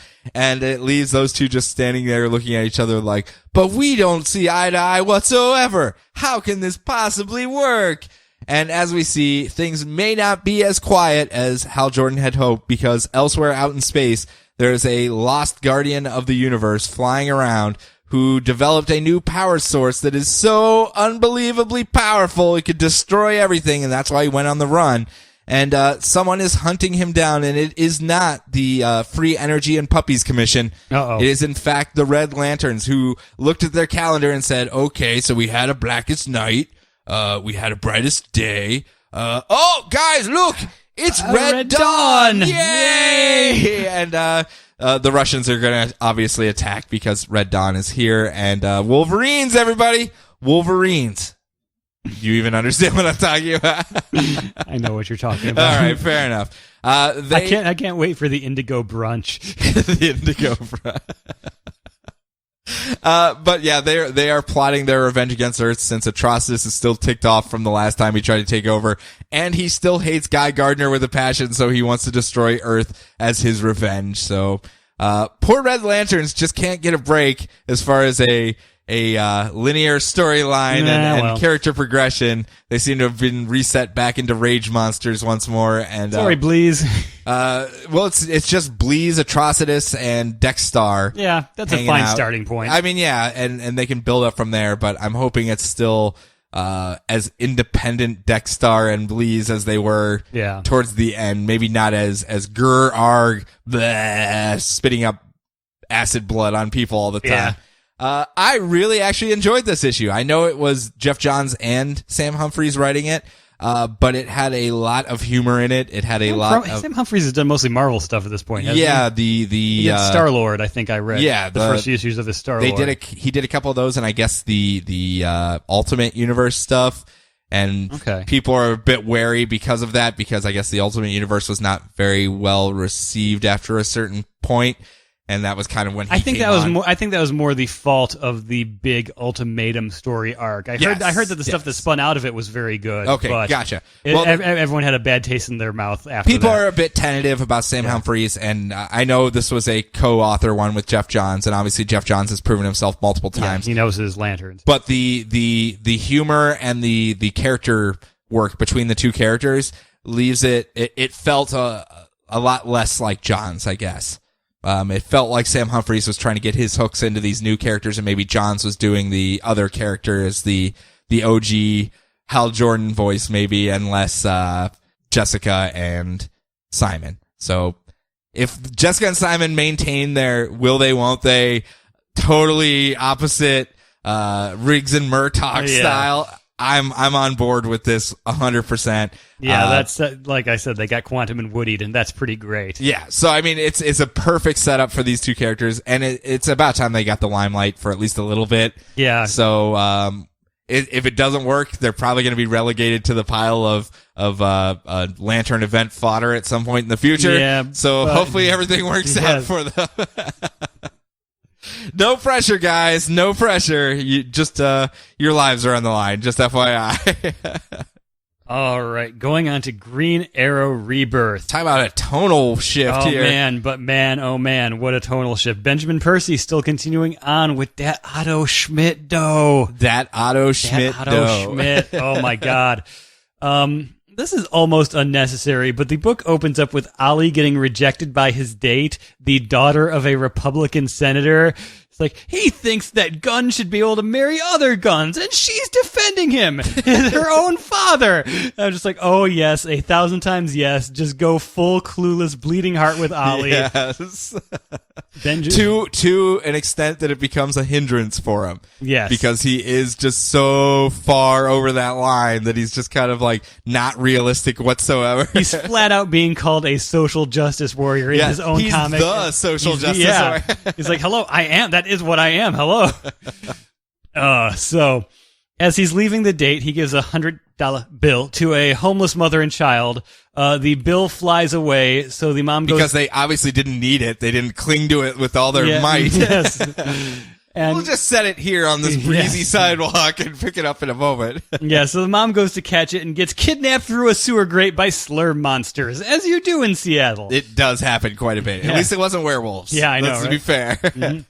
Later that night, Ollie is out on patrol, and that now motherless child seems to be getting kidnapped as well by someone in a dirty black cloak. And Green Arrow tries to stop it, but the cloak gets unveiled to be Black Canary. Bam! She was already rescuing him. Why was she wearing a black cloak? I don't know. Just go with it. Well, she's on walkabout. You always have to wear a cloak when you're on walkabout. I suppose. You need a didgeridoo if you're going on walkabout. So she was already rescuing him. So they go up to Ollie's pet house apartment to clean the kid up, while Black Canary is just agape at how Mr. Rage Against the Machine can live in such ridiculous opulence. And they're the You don't think you're being a little bit of a hypocrite here? Just a little bit as I look over all of the city from the 40th floor of your pet. Yeah, and you get the pull quote for the trade. How can you fight the man if you are the man? Ooh. So they go off to where the kid lives, the jungle, a giant homeless camp in the Greenbelt outside of Seattle, as Canary and Arrow go full moonlighting on each other with the, how did you miss this giant Ewok village shanty town?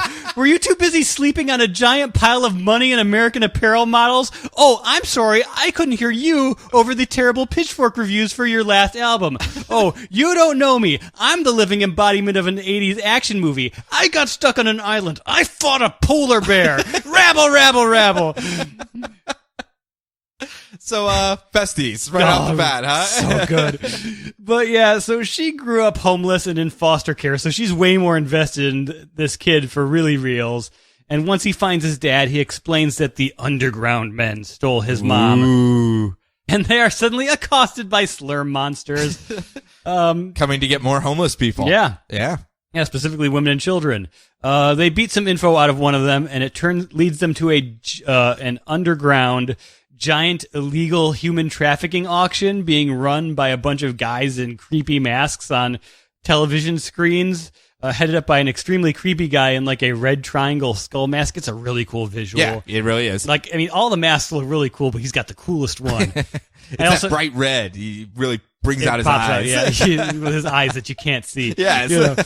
And DC, I also love the nice little throwaway of on one of the screens you saw a Court of Owls mask. Yep. You know, yep. keep the universe going. You know. And they're also using the official cryptocurrency of the dark web, Lexcoin. Yep. Oh, world building. I love it. They try to auction off the kid's mom for whatever the winner wants.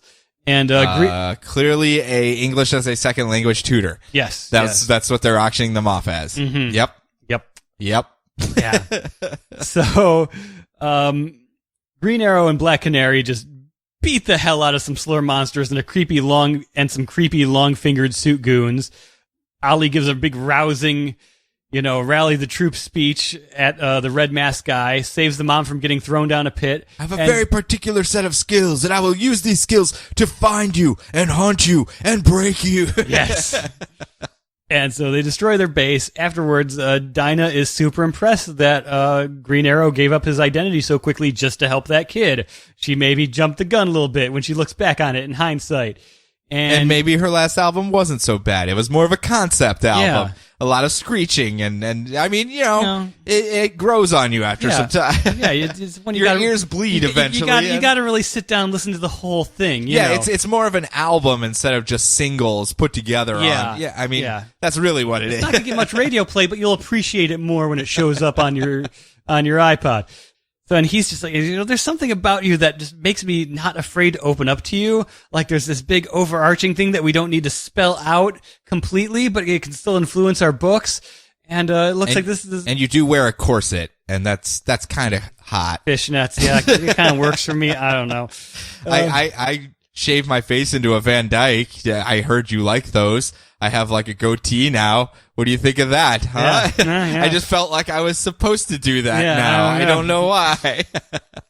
Yeah, so this looks like the start of a beautiful friendship, maybe with benefits. I don't know. Yeah, but yeah, this was after some of we loved Green Arrow because of how bonkers it was. It really was bonkers. It was just absolute bonkers. This is more of a let's rein in that bonkersness, and now that they're really going whole hog on, it's liberal Ollie and his girlfriend that sets him straight. Yeah, bit more centrist, Black Canary. Yeah, and the fact that it's a complete tonal shift, and it almost feels like Zurcher's art was perfect for the first stuff that he was doing. And I've said before, like I said with King and Snyder, his original stories that he was doing were very overt in their themes and everything. Hey, we have a group of slave traders from Africa who have appropriated white culture and are selling people into slavery. Ha ha ha ha.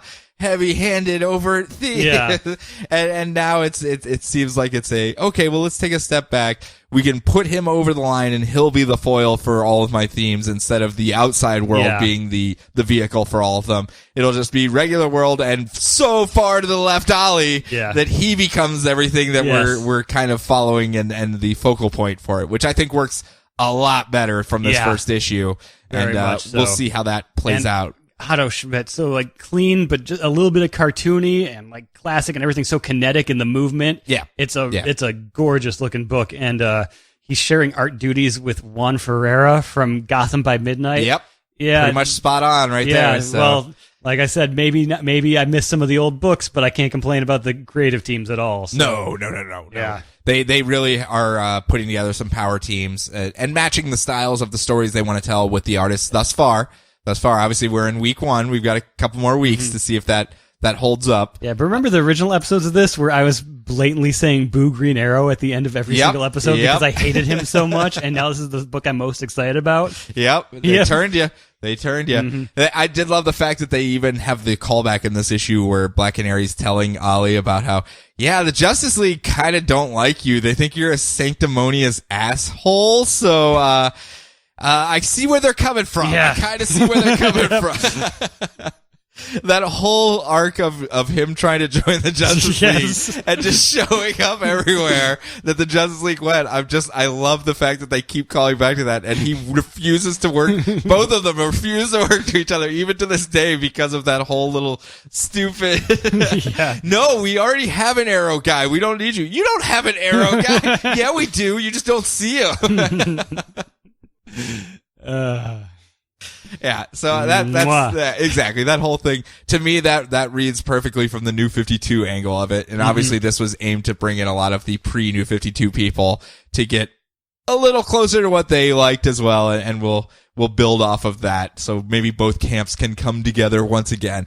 Apparently everyone from Arrow is looking for somewhere to run to now after the last season. So really? I did not watch the last season. There's some grumpy fans. I heard about what happened at the end of it on Legends of Tomorrow. I'm like, oh, really? That's what happened? No, don't stop. So there's a lot of people looking for refuge. Actually, you know what? Before we start since that's the last of the Rebirth ones, this is actually seems to be working fairly well, and it might just be a convergence of a bunch of things happening at once, i.e. the BVS movie coming out, all of the shows coming to their close. So if you want your fix, you need to go somewhere else to get the stories. There seems to be a lot of new readers coming on. I'm not saying like a massive amount, like holy crap, they're coming out of the woodwork, but I see a lot of posts online of of new readers who are just jumping on with Rebirth and looking good, for... because the news cycle got swiped by something else the day Rebirth came out, so I was a little worried.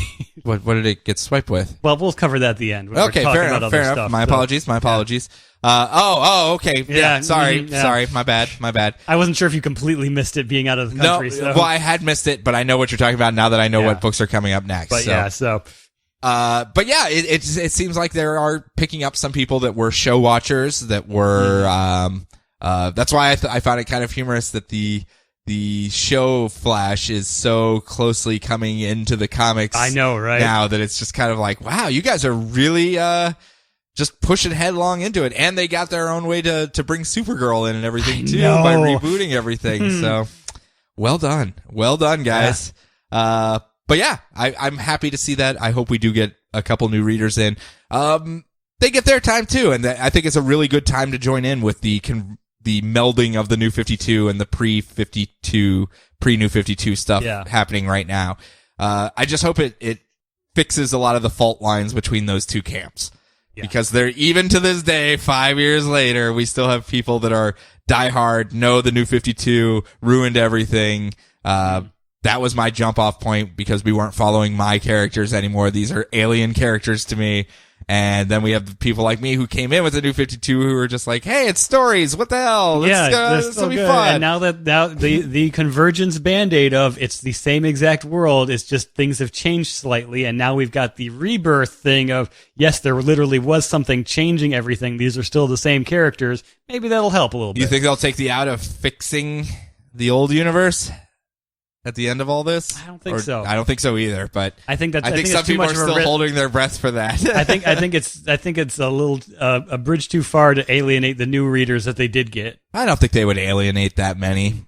I think all of us that came in, well, I'm speaking very, very broadly. Yeah. Most of us that came in aren't as adverse to change because we only had 5 years to not get, and we had 5 years of major shifts on these characters like every year or two. Yeah, that's true. Yeah. So we never really got comfy, I guess. I suppose that's one way to look at it. It was always jilted and changed and Bruce Wayne's dead now. Okay, robot Batman. Sure, let's go robot Batman. Let's do that.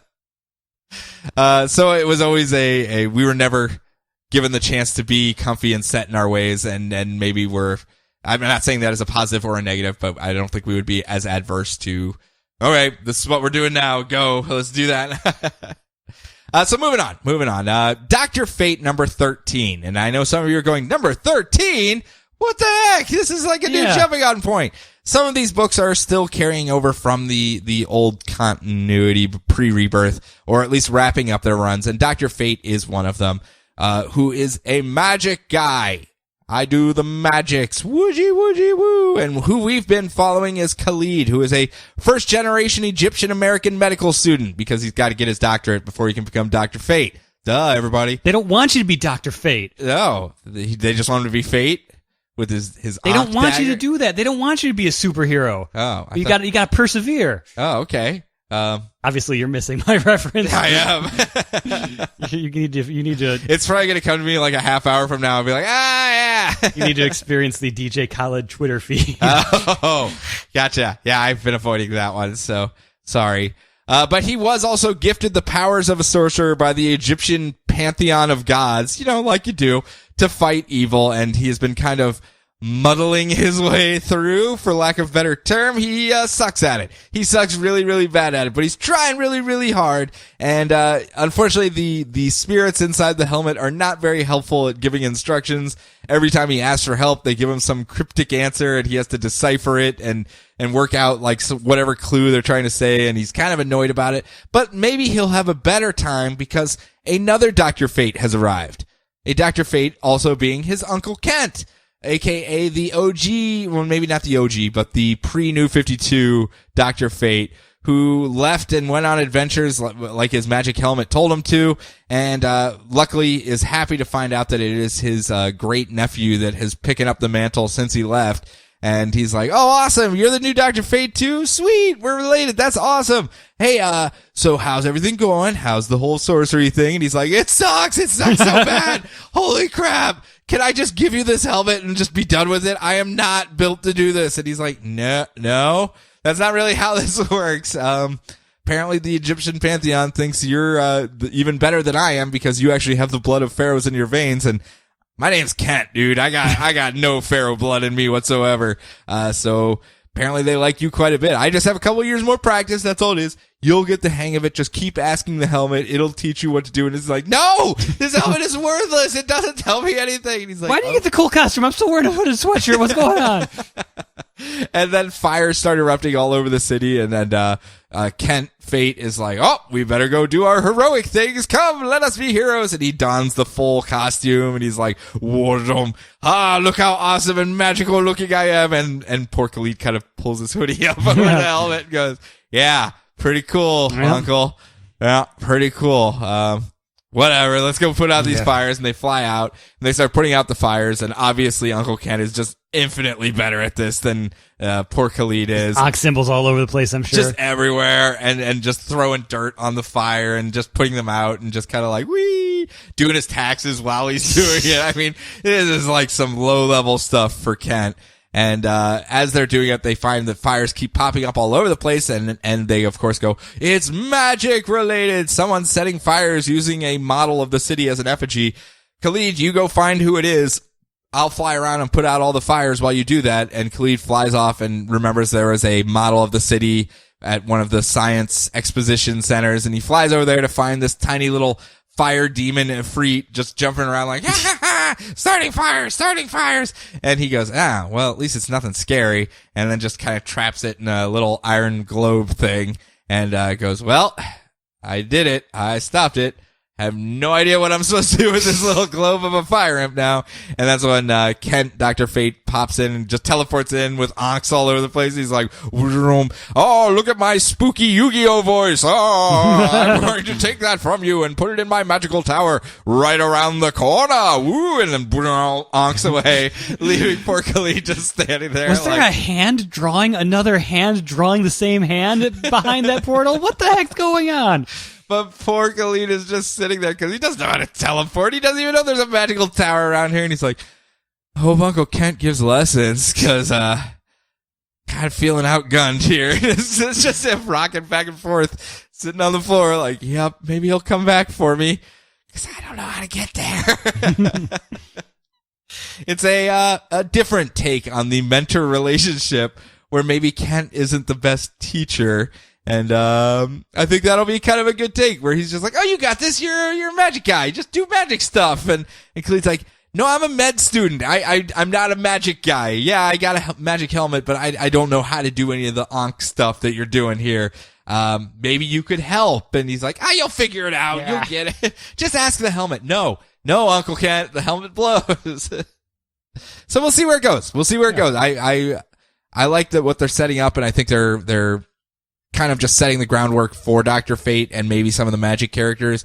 I don't know if Fate's lasting much longer after the summer, but it is at least a building the ground base so they don't have to redo it again afterwards at this point. And maybe there'll be some Justice Society building over there or something. Ding! That's why I think they're going with it, and maybe have new Khalid be like a legacy character from the JSA type thing. And that's what the JSA was when I last left it. It was all the legacy characters. There was like the big three like old guys, but then everyone else was legacy characters. Yep. So they have a lot of uses for them, and I think they're going to get the best out of this real estate, just kind of building up that base for it so they have that moving forward.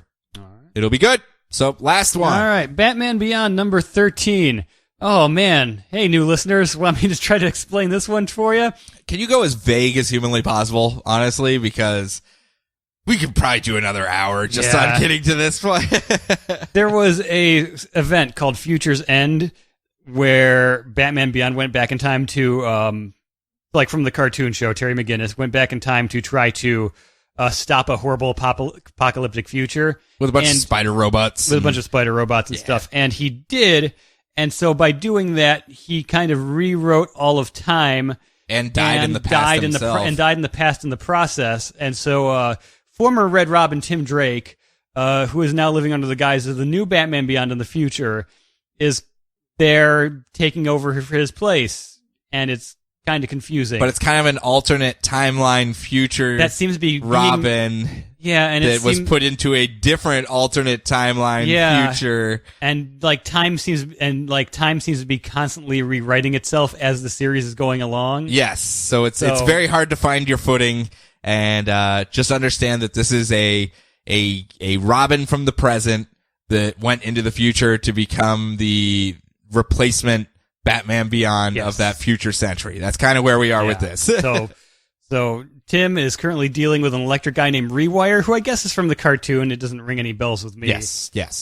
So Tim and Barbara Gordon, the former Batgirl, this is the old Commissioner Barbara Gordon. Mm-hmm. She is now acting as the voice in his helmet. She's taking over the old grizzled Batman role because he's dead in this situation. They go through a big, long conversation about how now Future's End never really happened now, because they went back in time and destroyed Brother Eye. Time is rewriting itself constantly. That's why there is a Red Robin costume in the Batcave. Like, they're in the Batcave and all of a sudden they're just like, wait, when did that get there? Yeah, exactly. It's like, well, and she's just like, well, the way I remember it now, thanks to all this craziness, is that you just disappeared one day. He's like, oh man, I bet you Batman was really broken up when that happened. She goes, yeah, he was crushed. It totally drove Batman crazy that he couldn't find you. That's the ticket, yeah. So everyone looked for you everywhere, Tim Drake. I promise you. And we have to stop that right there. That's it. That's the end of the Tim Drake jokes, because we're giving him the fresh start. We're giving Rebirth Tim Drake. Yes. I don't know about this. I don't know about this glass it washing has to Tim carry Drake. over. We cannot keep browbeating Tim Drake. Tim goes and tries to track down Rewire. They get in a fight. Rewire shorts out the Batman suit, and he has to retreat back to the Batcave. And as we exit, Rewire is really worn down from the fight. The Rewire suit is barely keeping him alive. And it turns out it's not the original Rewire. It's Terry McGinnis with an Iron Man battery, life-saving battery over, I believe, where he got shot in the chest in the past. Mm-hmm. And he's working with the character known as Spellbinder. Yes, who I need to go back to Netflix and start watching Batman Beyond again to remember who half these characters are. If you do, you'll notice almost all of them had at least their own episode, and most of the ones they've used so far have had at least 2 episodes. So I kind of like where they're going with that. Maybe Plastique survived as well. Oh, I hope so. That would be awesome. I love Futures End Plastique, let me tell you. So, obviously they're setting it up so that they have the option to sub in Terry McGinnis at some point in the future if they want. This Tim Drake is a very convoluted Tim Drake, I'm not going to lie, but they were trying to find anything to give him a foothold or something. And, maybe we'll have 2 Batmans. Maybe he'll be the older Batman and we'll have younger Terry McGinnis doing his thing. Or maybe a gigantic blue guy will relaunch the series. Or maybe. Or maybe. So, I mean, many options. It is very cartoon, that they're pulling a lot of inspiration from the cartoon, though. Yeah. So, if you watch that cartoon back in the 90s and were like, hey, I like that one, this is pretty much aimed right at you. I mean, it doesn't have the awesome intro, but you could actually just wait and YouTube the intro and watch it and then read the book real quick. Or you just listen to me go, in the background, you're like, oh, that's just flash words like justice, compassion, raving. I mean, it's good. It's good in that if you enjoyed the cartoon, it's a full-on continuation of that stuff, and a lot of nostalgia bones being picked with that one. That's for sure. So, but that's it. That's all of our books for this first week of Rebirth. So, I have to ask the question, Brian, now that we have gotten some of the books actually in front of us, are you still optimistic about Rebirth? I am, yeah. Yeah? Yeah. But you're a cynic.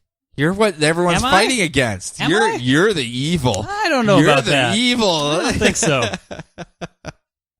I'm the sailor. I mean, I'm not a full cynic, but I just curse a lot. No, I think it's a great start. And I think the coming weeks are going to show that they have a good feel of the direction. Because the one thing out of all these books, they all have a similar tonal, we're looking towards the future with a positive look right now, just in time for a big naked blue dude to stomp on it. But still, we're looking forward with hope in our eyes. And, Hopefully no giant blue wangs get in the way, and we can all just be happy and move forward. Hopefully he uses all powerful stuff to invest in some bicycle shorts or something. Just something, man. Just something. But I am happy to see that they have a cohesive angle that they look like they're going to approach this with. Again, week 1, I may be speaking out of turn, but I did get the same feeling from all the Rebirth books that they have optimism, maybe. Yes. A little bit. Just a skosh of it, and a pinch of pandering, and a skosh of optimism. Yes. Should carry them pretty well. Obviously, the DC Rebirth issue, the self-titled Rebirth issue, got some pretty good reviews online. Yeah. Got some a lot of people pretty jazzed about it's hard to argue that $2.99 for such a huge book. Yes. Well, I mean, it's a advert as well. I know. It's a launching pad advert. I am very well aware, but it was like... But that's me being cynical, and we're not going to be cynical. As a piece of goodwill, brilliantly done. Yes. Very well done. Very well done. I still loved it. I would have paid more for it, but happy to see they're doing some stuff. Yeah. Yay! Woo. Yay!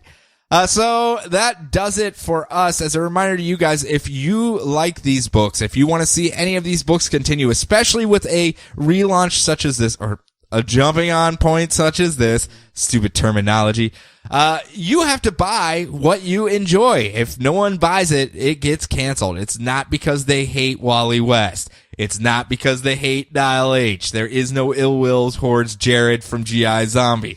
It's the fact that no one was buying it, and they are a company. Just, you can't claim it's editorial when it's just straight up sales. So make sure you support what you like, because if you don't, it will go away. It will disappear into the ether.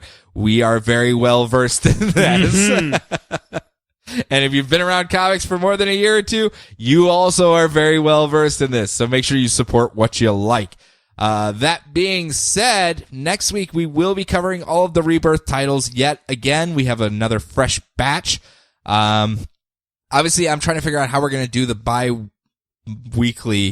shifts and how that's going to work for us. I don't know if maybe we'll switch back and forth on titles. We're actually still hashing out who's doing what right now, because it's kind of a draft that's still underway, and as certain books are read, i.e. Brian was supposed to do Green Lanterns, but he fell in love with Green Arrow and begged and pleaded to have that one instead. And I let you have Batman. Yes. So, you know. See, we had a bunch of tradesies going around. We're deep into the post-draft season, and now we're in the trading session, so I don't know exactly who's going to be doing what, but we're going to try to mix it up a little bit, at least, so that we have some fresh perspectives for those of you that have been on the ride for quite some time. If you do want to contact us, though, Brian, where can they do so? On the internet. Yes, that's all we do for plugging. We're DCR Podcast everywhere. Well, that's all we do for plugging for DCR Podcast. Yeah. Mm-hmm. That's it. So if you want to find us, we're feedback@dcrpodcast.com. If you want to email us, everywhere else, just type DCR Podcast into the search engine. It'll take you there. We did just get added to Google Play Podcasts as well. Oh, really? Yeah, I just added it in right before I left for vacation. So it's not some prestigious thing. Anyone can click a button and get it. Yeah. Okay, cool. Yeah, I mean, it's not I thought we were going legitimate or something. No. I put the address into a feed. Sounds good, yeah. And hit submit, and then it was done. So if that's your preferred method, it is there as well. I've been working with Microsoft and having some issues trying to get the Zune store still to update. Nothing against Microsoft and the Zune, because as we all know, I love it. Little difficult to get stuff changed once. Like, I'm literally emailing people at Microsoft and going, "Can you just change the address?" And they're like, "I don't know if we can do that." So we'll see if I can get it back on there on the Windows Store. Brian, do you have anything before we punch out for this week? You should all be very proud of me that I was not just quoting Popstar the entire episode. Oh, good. Yes. Thank goodness. Did you see it? Or yes, I did. Did you like it? I did like it, yeah. Oh, my goodness. That's weird. What, did you see it? No, not yet. Okay. I saw the trailer and just went, huh. As someone who loves Walk Hard with a passion, yes. This is like a modern Walk Hard, a pop star Walk Hard. Pop star Walk Hard. Yeah. All right, fair enough. I don't think the trailers are quite doing it justice. Really? Yeah. I might have to check it out. I loved Hot Rod. If you're, I know that's the same crew and all, but so it's one of those things I have to be in the mood for, though. So we'll see if I get in the mood for something zany like that. Let's see. Leave Nick Spencer alone, everybody. Why? What happened to Nick Spencer? Well, Nick Spencer, one of the things I did when I was taking a break from comics was I'll read some different comics instead. Yeah. And I'm like, oh, Nick Spencer did an event. So I read Welcome to Pleasant Hill from Marvel. And it was really good. And yeah, it pegged some nostalgia buttons for me, but it was also really well written because we love us some Nick Spencer from Superior Foes and Ant-Man and all that other fun stuff. Yep. So I'm like, oh, this is exactly what I want. And then the day Rebirth came out, Nick Spencer put out another comic, and everyone lost their crap because no one seems to know how stories work anymore. Oh. Like a first issue? A first issue. I think I do remember hearing something about this, that people got an issue number one the end of the first Captain America and hated it and decided it's like, yeah, we don't care about creative intent anymore. We just... I had 20 pages. I know exactly where this story is going, and it sucks. Yeah. So maybe, chill. Nick Spencer has never read a bad story that I've written, a bad story that I've read, so, Well, yeah, but he wrote Superior Foes, so he gets a pass, even if he does write a bad one. Yeah, I suppose you're right, yeah. He gets one free pass from me, and that's it. And I know we usually tell people not to buy anything. Oh, besides, we tell people to buy these books. Yeah, I was going to say, we say that every week. We always say that we don't sell anything. I'm selling something. Oh, God damn it, Brian. I know, I'm ruining the streak. Don't make that face. I printed up a bunch of copies of a children's book I wrote for my son a few years ago when he was 2. So I've got a bunch of copies of The Dinosaur Who Ate Comets, which you can go read on my Tumblr, The Brian G. You can see all the links on our Facebook page if you go there. And if you email me, I will sell you a copy if you would like. And it tastes great. Actually, very full of fiber. It is full of fiber. I have actually gotten some pictures of babies eating them. So Yep. That's what babies do in books. That's why I said it tastes great. Yeah, it's got a lot of nutrients and stuff in it. I wrote and drew it. It's for little kids. Yep. Early readers. It's fun. Yep. I'm biased, but Yeah, I was gonna say it's a piece of crap. I hate it. But if you want to give me money for it, I'll take free. It. No bias whatsoever. Yeah. Though, right? Yeah. Well, mine is I went to Europe. I ran around screaming a certain creator's name all through Europe, and no one did anything. I couldn't find her, so I went about my life. You remember that was the whole reason I was going to Italy. And it was a failure. Apparently, I remembered how to say one more, please. Okay. And that's about it, eh? No, I did much better than that, but it was still a jogging of 20 years of cobwebs and killed brain cells to try to remember how to even survive in the countries. And, some worked better than others. So it was a good trip overall, though. So I know a lot of people were saying good luck, have fun, and asking about how the trip went. So I just wanted to say it was awesome. Thanks for being patient, everyone. I know going away for a month, especially right at the end at a transition point where we were basically like, and the story's at its climax, and okay, we'll talk to you guys in a month and probably won't even talk about these climaxes. Have a good one. It's a little frustrating, so I do appreciate the patience from everyone. I guess that's all I got, though. That's everything. Oh, yeah. Mr. Robot's really good. I really like it. Yeah, I keep hearing I should be watching that. Yep. Quite enjoy it.